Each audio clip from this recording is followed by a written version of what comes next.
The rain poured heavily that night, as if trying to wash away every trace of the dark, empty city. I had just finished a late shift at the office and hurried to the main road to book a ride. The dim streetlights were reflected in puddles on the asphalt, creating a gloomy, eerie atmosphere. The sound of raindrops and water trickling from the closed shop roofs added to the tension. Each step I took felt heavier as the cold penetrated my thin jacket. It seemed as if the night itself was waiting for something ominous to happen. As I stood waiting for the car, an old man suddenly appeared through the rain, wearing a soaked, tattered raincoat. His face was partially hidden in shadow, but his eyes carried a strange sadness. He asked me to take him to an address far from my route at the very edge of the city. At first, I hesitated. There was something in his gaze that made my hair stand on end. Yet pity overpowered my fear, and I agreed, thinking it was just a lonely old man in need of help. When he climbed into the back seat, a cold, musty smell hit me immediately, like damp earth mixed with something far older. I rolled up the windows, trying to ignore the feeling crawling up my spine. Every raindrop hitting the roof sounded louder than usual, echoing inside the car like whispers. My hands gripped the steering wheel tighter, and I tried to focus on the road, telling myself it was only my imagination. But something about him made it impossible to relax. The journey began in silence. The old man didn't speak a word, only staring out the window with eyes that seemed to pierce through the darkness. Occasionally, I caught glimpses of his pale, wrinkled hands resting on his knees, trembling slightly. I felt an urge to glance at him more closely, but fear kept my eyes on the wet road ahead.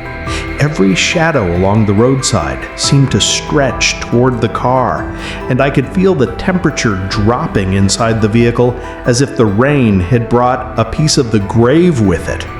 As we approached an old bridge spanning a narrow, rushing river, I felt a sudden chill that made the hairs on my arms stand on end. The man's eyes locked onto mine in the rearview mirror, and I felt a wave of unease. Something was undeniably wrong, yet I couldn't place it. My hands shook as I navigated the slick road, imagining countless scenarios that could go horribly wrong. The sound of water gushing beneath the bridge was deafening, but it wasn't enough to drown out the feeling that we were being watched. Then, without warning, I glanced at the back seat, and he was gone. The seat was empty, and the door was locked. My heart nearly stopped. Panic surged through me as I slammed on the brakes, scanning the car for any sign of him. The rain continued to fall, relentless and cold, and yet the old man had vanished as if he had never been there. My mind raced, trying to rationalize what I had just seen, but nothing made sense. Trembling, I drove the rest of the way home in silence, too afraid to look back, haunted by the memory of eyes that seemed to belong to someone who didn't exist.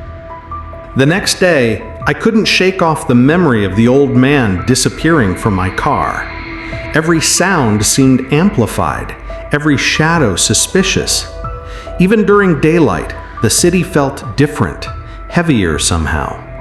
I tried to convince myself it had been a hallucination, a trick of exhaustion and stress.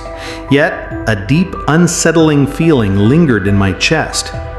Each time I closed my eyes, I saw his pale, wrinkled hands and the sorrow in his eyes. It was as if he had left a part of himself in my car, a residue that clung to my thoughts relentlessly. That evening, rain began to fall again. I had hoped to avoid going out, but work called me back for an urgent task. As I drove, my eyes kept darting to the rearview mirror, half expecting to see him sitting silently in the back seat. The streets were empty, dimly lit by the flickering streetlights. Shadows stretched unnaturally along the asphalt, and every puddle reflected distorted shapes. My hands tightened around the steering wheel, and I could feel my heartbeat pounding in my ears. Something was waiting. I was certain of it.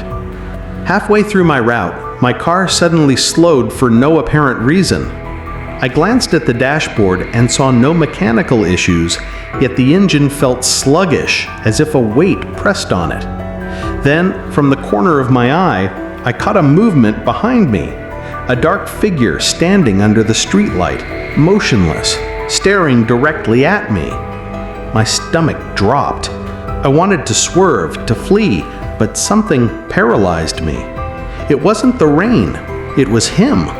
The same old man, his wet coat clinging to his body, staring with those unearthly eyes. Fear surged through me in waves as I tried to convince myself to ignore him. I blinked, and he was gone. The street was empty, the puddles reflecting only dim light and my own trembling hands. But the sense of being watched didn't fade. It felt as if the air itself had thickened, pressing down, whispering that he was still nearby.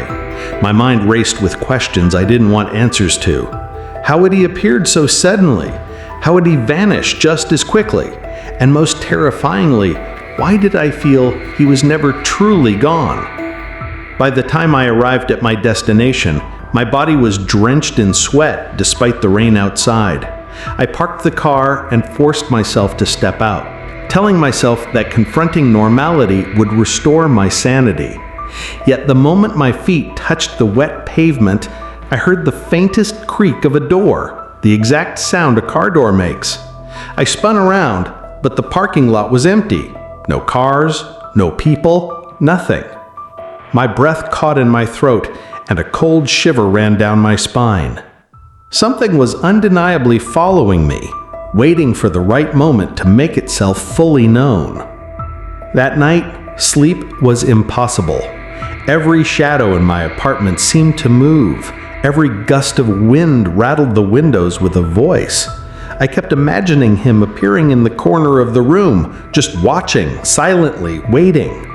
I stayed awake until dawn, unable to escape the memory of the rainy night and the invisible weight of his presence.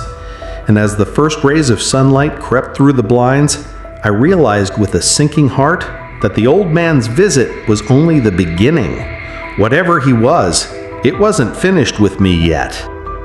That night, the rain returned heavier than before, drumming relentlessly against the windows of my apartment. I sat by the dim light of my desk, trying to focus on anything else, but my thoughts kept circling back to the old man. Every shadow seemed alive, every sound amplified in the silence. I debated whether I should leave the city entirely, but the idea of fleeing felt almost pointless. Something told me he could appear anywhere, at any time, and no matter how far I ran, I could not escape him. Fear had become a constant companion. Around midnight, my phone buzzed with a notification I didn't recognize. It was a photo, taken from inside my car, showing the empty back seat. But in the reflection of the rear window, I could just make out the faint outline of the old man's face, pale and sorrowful, staring directly at the camera. My blood ran cold, and I dropped the phone onto the floor. I felt my heart race uncontrollably as panic surged through me. How was it possible? I had parked the car and left it locked at home hours ago, yet there he was, appearing without warning, closer than ever. Unable to stay in my apartment any longer, I grabbed my coat and stepped outside, rain soaking me instantly. The streets were empty, the city transformed into a ghostly landscape by the storm. Lightning flashed, illuminating dark shapes that vanished as quickly as they appeared. My footsteps splashed through puddles as I walked aimlessly, hoping movement might help me feel safer. But with each step, I felt a presence following me, moving silently in rhythm with my own pace. Every instinct screamed to run, but where could I go that he wouldn't find me? Then I saw him. standing under the flickering streetlight ahead, soaking wet, motionless, as if he had been waiting for me. His face was closer, clearer now, and I could see the depth of sorrow and something else, an almost terrifying hunger in his eyes. My blades froze. The street seemed to stretch unnaturally, as if bending around him. I tried to blink, to convince myself it was a trick of the rain, but the figure did not move. It was real, and it was entirely focused on me. I turned to flee, my feet slipping in the puddles, heart pounding in my chest like a drum. But the moment I glanced back, he was directly behind me, silent and gliding over the wet asphalt as if the ground itself obeyed him. I screamed, stumbling forward, barely keeping my balance, my mind flooded with primal terror. The rain soaked me to the bone, mixing with my sweat, my breaths ragged and shallow. Every instinct in me screamed that I had to get away, yet I felt trapped in a nightmare I could not wake from. Finally, I reached the bridge where everything had started. Desperate, I glanced over the edge at the river rushing below, a thought crossing my mind that had never occurred before. Escape might not even be physical. But before I could act, I turned and he was gone. Just like before. No trace, no sign, only the relentless sound of rain and water. Shivering, I collapsed to my knees on the wet pavement, drenched and trembling. And as the storm raged around me, a chilling realization settled in. The old man's presence was no longer about travel or distance. He was now a part of my life, a shadow I could never shake, a mystery that had crossed from the rain-soaked streets directly into my very soul. It all began in the old family house I had inherited, a creaky structure that had stood for decades. The wooden floors groaned under every step, and the walls seemed to whisper secrets of the past. At first, I enjoyed the solitude, finding comfort in the quiet, antique rooms filled with memories. But one evening, as I was preparing dinner, I heard it, a faint, rhythmic creaking coming from the attic above. I froze, listening, thinking it was the old floorboards settling, but the sound repeated, deliberate, like someone pacing. Curiosity and fear battled within me. I told myself it was impossible. After all, I lived alone. But the steps continued, slow and steady, moving across the attic floor above my head. My pulse quickened as I tried to rationalize it. Perhaps it was the wind, or maybe a small animal trapped up there. Yet the sound had a weight to it, a pattern too purposeful to be random. Each creak echoed through the empty house, making the air feel heavy, almost alive. That night, sleep was elusive. I lay in bed, listening to the occasional drip of water from a leaky roof, trying to convince myself the noises were only in my imagination. But then, louder than ever, the footsteps resumed, stopping just above my bedroom. My heart pounded in my chest as I clutched the blanket, paralyzed with fear. I could almost hear the boards creak under the weight of someone or something moving slowly from one side of the attic to the other. The silence that followed was worse than the noise, thick and suffocating. I gathered the courage to investigate. Holding a flashlight in one hand, I slowly climbed the narrow staircase leading to the attic. Each step groaned ominously, blending with the sounds above. The air grew colder as I ascended, and a shiver ran down my spine. When I finally reached the top, I swept the flashlight across the dusty floor. The attic was empty, filled with forgotten furniture and cobwebs. Yet the unmistakable footprints were there, fresh and pressed into the dust as if someone had walked moments before. I stepped back, my mind racing. Who or what could be in a place I had always believed empty? A draft from a broken window made the floorboard shift, and for a brief moment I saw a shadow dart across the room. My breath caught in my throat, and I froze.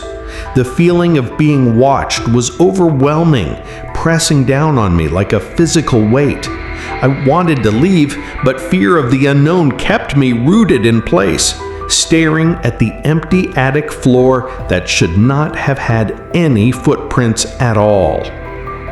Shaken, I retreated to my bedroom and locked the door, but the sounds didn't stop. They seemed to move above me, pacing, sometimes faster, sometimes slower, as if taunting me.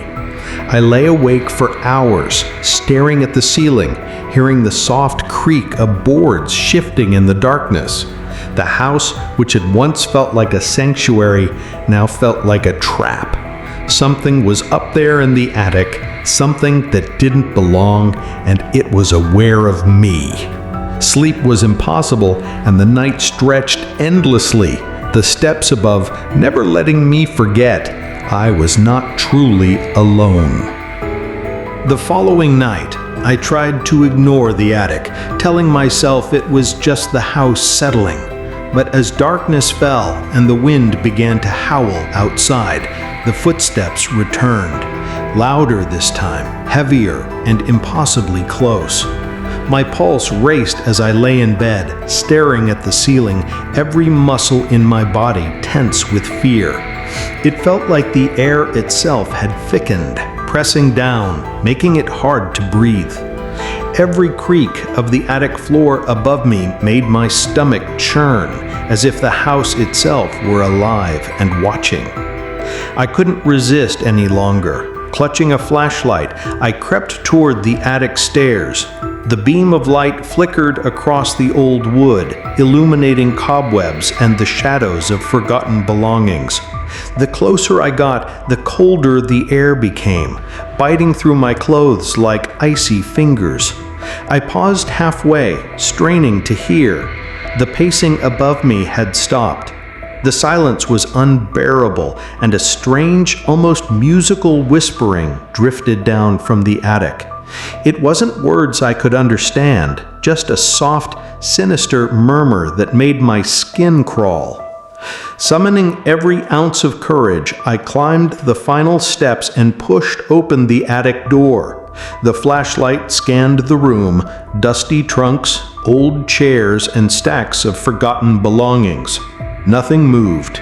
Nothing seemed alive, yet the footprints were still there, more distinct than before, crisscrossing the floor as if someone had been practicing a deliberate, slow rhythm. I felt a sudden chill brush my neck and spun around, but no one was there. A low, hollow creak came from the far corner of the attic, where shadows seemed unnaturally dense, almost solid. I stepped toward the sound, my heart hammering against my ribs. Every instinct screamed to run, but curiosity and terror compelled me forward.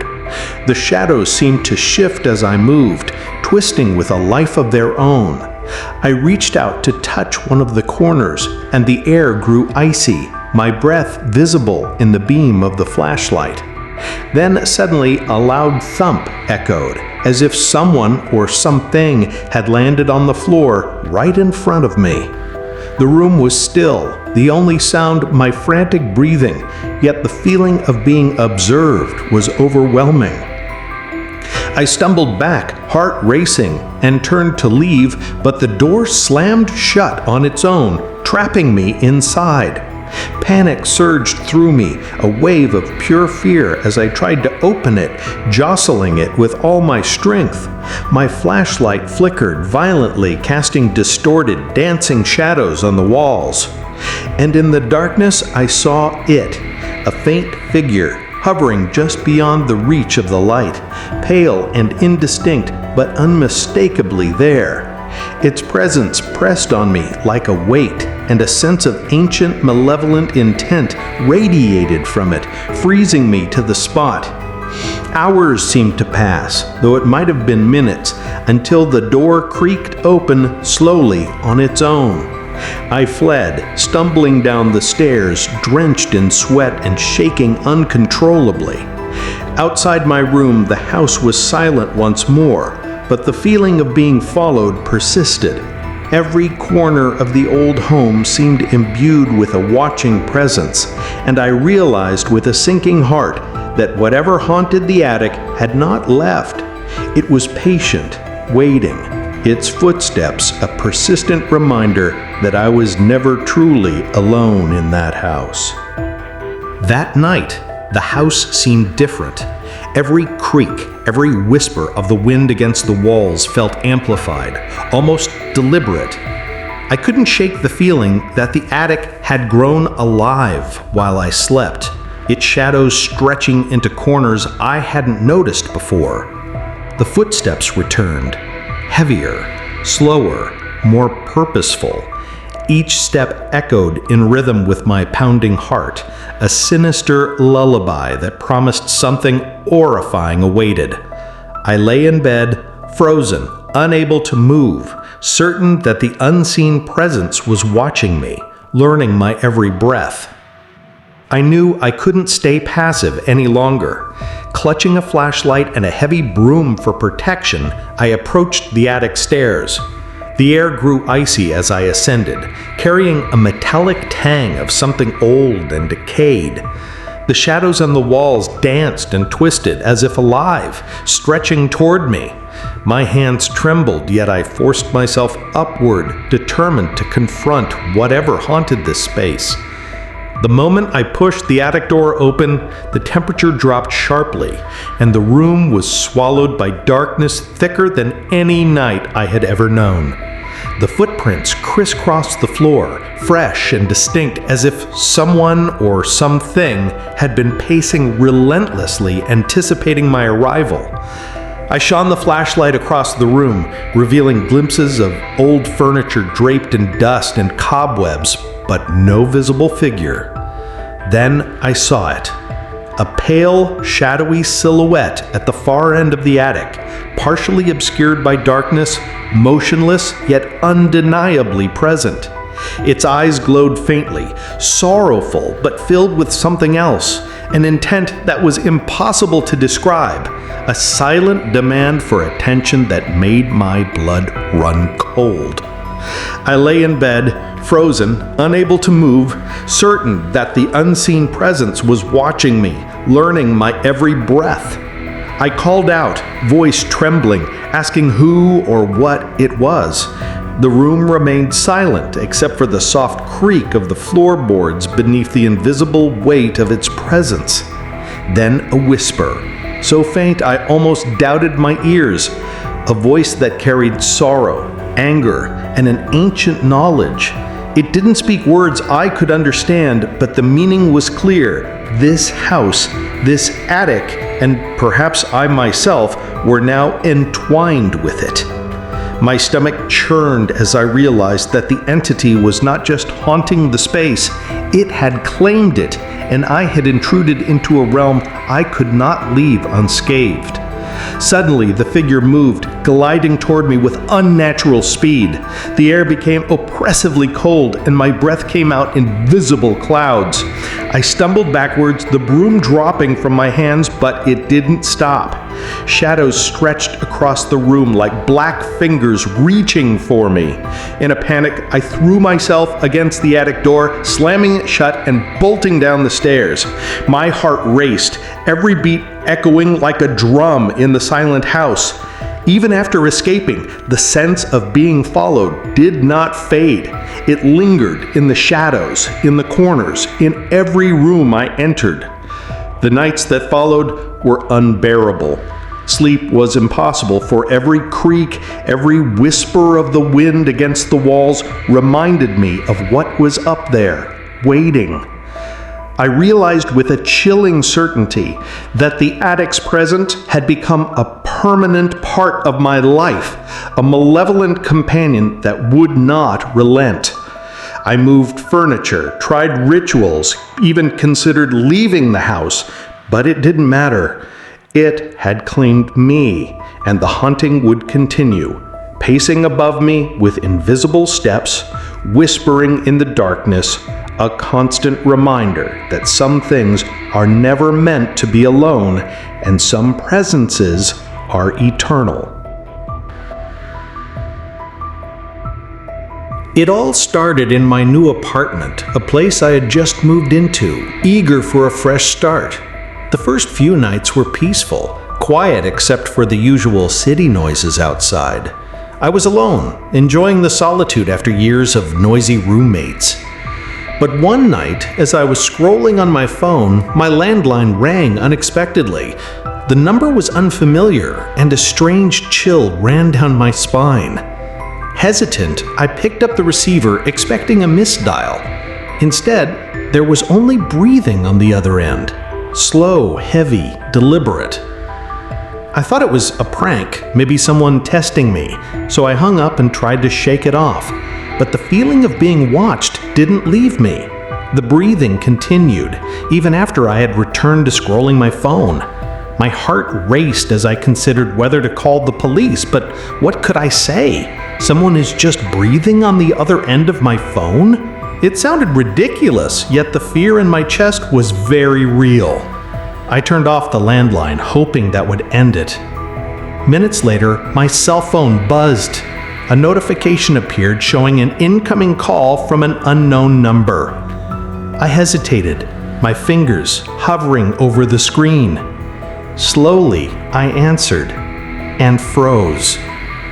The voice was faint, almost a whisper, but unmistakably mine. It repeated, low and chilling, "I'm still here." My stomach dropped and I could feel the blood drain from my face. Every instinct screamed that I should hang up, run, and escape, but some paralyzing curiosity held me in place. The apartment felt suddenly smaller, tighter, as if the walls themselves had closed in. The lights flickered, and the shadows in the corners seemed darker, heavier. I glanced at the landline, and to my horror, it rang again, the same pattern repeating, the same heavy breathing, the same distorted presence. My fingers shook violently as I picked it up, desperate for an explanation, but the voice remained, a sinister echo of myself, taunting, whispering that I wasn't alone, that the past had somehow reached into the present. Terrified, I unplugged both phones, hoping to regain a sense of control. The apartment, once a sanctuary, now felt like a trap, the very air charged with an unseen presence. I couldn't stop thinking about the strange phenomenon. How could my own voice call me? My rational mind searched for answers, hacked number, a glitch, some prank by a neighbor. But deep down, I knew this was no ordinary explanation. There was something unnatural at play, something beyond technology, something that blurred the lines between the living and the unseen. By midnight, exhaustion and fear had overtaken me, yet sleep was impossible. Every shadow became a potential threat, every small sound amplified into a terrifying sign. The sense that someone or something was inside the apartment with me grew unbearable. I stayed awake, sitting rigidly in the dark, staring at the phones, my ears straining for any hint of movement. And in the oppressive silence, I realized with a sinking heart that the voice I had heard was not just a trick, it was a harbinger, a presence that had crossed time itself, seeking me, reaching for me, and refusing to let me feel safe ever again. The following evening, I barely left my apartment. Every time I glanced at the phones, a shiver ran down my spine. I tried to distract myself with TV and music, anything to drown out the growing unease. Yet no matter what I did, the sound of slow, deliberate breathing seemed to echo in my mind. The apartment, once familiar and safe, felt alien. Shadows seemed to linger longer, corners darker, and the air heavier. I realized that something had invaded my life, a a presence that refused to be ignored, and the more I tried to deny it, the stronger it became. Around midnight, my cell phone buzzed again. I froze before picking it up, dread coiling tightly in my chest. The screen showed my own number. My hands trembled violently as I answered. The familiar voice, distorted and eerie, whispered again, "I'm still here." This time, it didn't just mimic my voice, it carried my thoughts, my fears, my most intimate memories. The sensation was suffocating, like being stared at from inside my own mind. I stumbled back, clutching the phone as if it were a burning object, desperate to escape its grasp. Panic overtook me. I tried to leave the apartment, grab a cab, drive somewhere far, anywhere to escape the unseen stalker. But the moment I stepped into the hall, I heard it. Footsteps, soft but deliberate, echoing my own movements. My pulse raced uncontrollably. I turned around. The corridor was empty, yet the oppressive feeling persisted, as though someone or something was always just behind me, invisible, following me with intent. I realized then that this was no ordinary haunting. It was intimately personal, targeting me alone. Desperate, I tried to destroy the phones, smashing the landline and tossing the cell phone into the trash. But as I stood there shaking, the buzzing came again, from a source I couldn't locate. The apartment's electricity flickered violently, lights cutting in and out, casting monstrous shadows on the walls. The whispering voice seemed to come from everywhere and nowhere at once, repeating, "I'm still here." It wasn't just a sound, it was a presence bending reality, a malevolent force that had entwined itself with my very existence. In a panic, I fled to my bedroom, slamming the door and covering my ears, trying to shut out the unrelenting terror.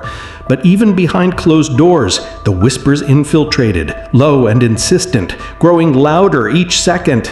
My vision blurred as fear overwhelmed me, the room spinning, shadows swirling in impossible ways. I realized I could not hide. There was no sanctuary in my own home. Whatever this entity was, it had crossed into my life, tethered itself to me, and refused to leave. Hours passed, or perhaps minutes. Time felt meaningless under the weight of this presence. I sat trembling on the floor, rocking slightly, trying to make sense of what had happened. Each flicker of light, each creak of the apartment reminded me that I was not alone. The voice, the presence, had claimed me. I understood with a cold certainty that the terror would continue. Whatever had reached through the phone from the past was patient, relentless, and now an inseparable part of my life. There would be no sleep, no peace, no escape. That night, I decided I could no longer stay in the apartment. Every corner felt like a trap, every shadow a potential threat. I packed a bag hastily, intending to leave for a hotel or a friend's place, anywhere that might offer a semblance of safety. As I grabbed my keys and opened the door, the phones buzzed simultaneously. The landline rang and the cell phone lit up with my own number once again. My hands froze. The voice came through both devices in unison, whispering, "I'm still here," louder than ever, as if mocking my attempt to escape. Terrified, I dropped everything and backed away, but the presence seemed to fill the entire apartment. Shadows stretched unnaturally across the walls, coiling and twisting as though alive.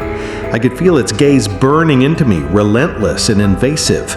My chest tightened, my lungs desperate for air, yet the apartment itself felt suffocating.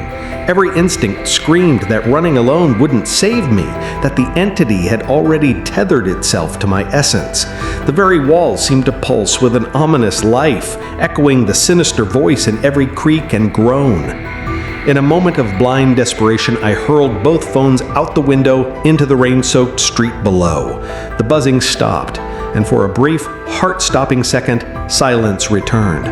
Relief washed over me, but it was fleeting. The shadows deepened, coalescing in the corner of the room, and then I saw it. a dark, indistinct figure, barely human, standing just beyond the reach of the dim light. Its eyes glowed faintly, reflecting sorrow, anger, and something ancient, something beyond comprehension.